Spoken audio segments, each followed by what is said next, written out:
one. Hey, everybody. Dominic Castro here, managing editor of CMSWire, and I'm here with CMSWire contributor Chad S. White. He's the author of Email Marketing Rules and head of research for Oracle Marketing Consulting. How's it going, Chad? It's going great. Excellent. Well, thank you for joining us. Roughly how long, can you tell our listeners you've been a CMSWire contributor? Only for about a year now, so I'm relatively new to the group. Good. We like the newbies, get you in the door, and can't thank you enough for shelling out your wisdom to our audience of marketing and customer experience professionals. And you are a specialist in email marketing. And, you know, for me, Chad, at the end of the day, it's like we can be fancy with our marketing. We can talk about things like AR, VR, kiosks, and all that. At the end of the day, we're sending out some emails. That's the bottom line with marketing. So it's great that you keep writing about that topic. It's never going away. I think email is the best platform for collaboration in the history of the world. You can talk to anyone and everyone everywhere. So my first question is about the book, Email Marketing Rules. Is that email marketing rules as in, hey, here are some rules on email marketing, or is it email marketing rules? It's so cool. It's, of course, both of those things. But yeah, so the pun is intended. But yes, it is about various rules and best practices about email marketing. All right, cool. Glad I can clear that up. So it's a little bit of both. In this article, you write about a client that discovered when they did a little audit, or maybe by accident, that they had 300 automated emails going out the door at any given time. How does that happen? What can marketers do about that? Yeah, so I mean, it's both a problem and not a problem. I mean, having lots of automations are good, and having them be targeted is a good thing. I think the thing that's particularly challenging about 300 automations is that is a lot to manage. And I think that's sort of the crux of my article, is that oftentimes, you know, these programs are thought of and sometimes even like lauded as being set it and forget it. And that's the farthest thing from the truth. These are like living, breathing campaigns. They act over a period of time. And there's lots of things that can make them break over that period of time, from changes at mailbox providers and inbox providers to stuff that's internal. You know, internal web pages change, messaging changes. And so the article is all about these 6 ways that you should be sort of taking care of and sort of nurturing these campaigns, because in general, these are the campaigns that have the highest ROI of everything that you send. And yet they're the campaigns that, you know, marketers tend to kind of ignore the most. They really oftentimes do set them up and largely forget about them, which is a tragedy, because there is so much money and engagement to be had from these programs, but they degrade over time if you're not taking care of them. Yeah. And one of the tips you give is about looking at the design too. I mean, it seems to me that a lot of marketers, you know, my marketing team is so buried in data, analytics, send times, best practices for what you say in the email. Let's change things up. But the actual design, like how does it look? Are too many marketers not looking at that enough? Well, I think that email marketers do value design.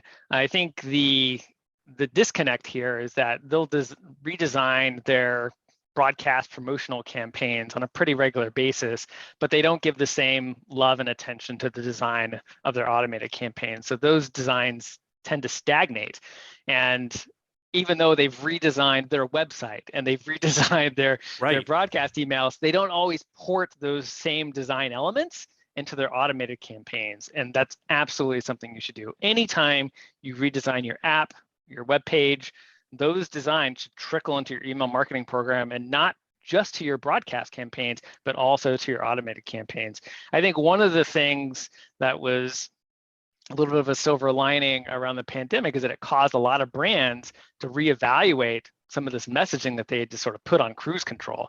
And some of the messaging really struck the wrong tone, you know, in light of the pandemic. So a lot of re-engagement based messaging, you know, re-permission automations that, you know, even like some cart abandonment and browser, like the messaging was a little bit tone deaf and not like kind of up to date about what was going on. It was very like contextually unaware messaging. And a lot of brands went and they changed and they updated that. And so that was a very good thing. And you shouldn't need something as dramatic as the pandemic to get you to be reevaluating that messaging on an ongoing basis. You should be looking at these things routinely. And one of the things I try to do in the article is to give people lots of reasons. So not just to look at the QA and make sure that you don't have any broken links or any broken images, but also to look at optimization opportunities.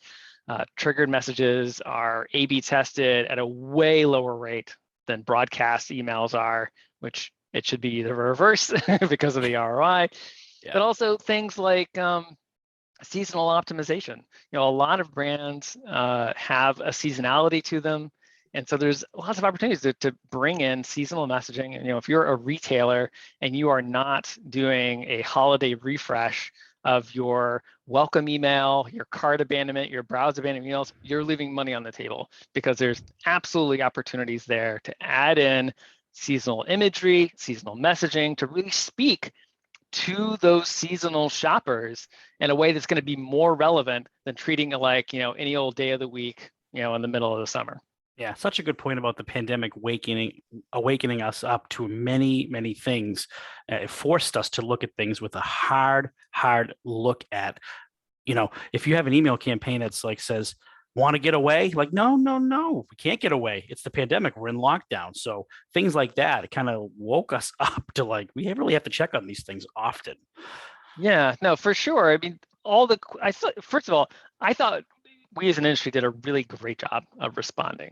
But the kinds of questions that we asked ourselves in the early months of the pandemic are the kinds of questions we should be asking ourselves, every cycle.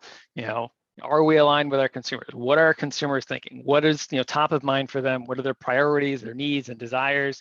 And again, I think, March, April, May of 2020, I think we did a fantastic job of really scrapping the playbook on what we were going to do and coming up with new campaigns and new talking points and really getting aligned. But we shouldn't let that go. We should definitely, keep that mentality of, hey, let's make sure we're always staying in sync with our subscribers and our customers. And certainly through automation is one of those ways that we can make sure that we're aligned. Yeah. Final question for you, Chad, is, what can we expect in 2022? What kind of things are you watching and potentially writing about as you're contributing here to CMSWire? Oh, that's a good question. I don't know yet, Dom. We'll see. Yeah, so I definitely have a list of things that I want to write about, but I think, one of my pandemic learnings has been to not plan too far ahead, because definitely things can change. But certainly, I think some of the big issues right now are, I think still unwinding some of these pandemic changes. I think the sunsetting of third-party cookies, I think mail privacy protection, I think it's sort of the big three right now that are sending ripples through our industry. So I think it's probably a safe bet that I'll continue to write about those things. But the wonderful thing about email marketing is that there's complexity in everything and lots of nuance to talk about and lots of opportunities to do better. So yeah. Good call not to lock yourself in. You talked about like cookies and all that, and Google itself is changing all the time. Flock and now Topics API. So we can't lock ourselves into anything specific. But it's good that you're watching the privacy and the cookies matter, because I think a lot of marketers are, obviously, too. So we're looking forward to that. And definitely going to have lots of repercussions, far beyond advertising. They're definitely having a big impact on of the approach to email marketing. Like those email address collection, zero party, first party data collection, super elevated in importance now that third party cookies are being sunsetted. Yeah, and we'll follow the compliance issues too with regulations and stuff. And we're wondering if the U.S. is going to come up with a federal law. We're watching that very closely too. Chad, only a matter of time. Only a matter of time now. We appreciate. Too many states are doing their own things. I know. It's like this one's doing that. Well, that one's tougher. This one's easier. Well, that one. Wait a minute. What if we market in Kansas to a Massachusetts guy? It's almost too much. One federal law would certainly streamline things for sure. Can't thank you enough, Chad, for joining us, author of Email Marketing Rules and CMSWire contributor. Looking forward to the next one. Thanks, Tom.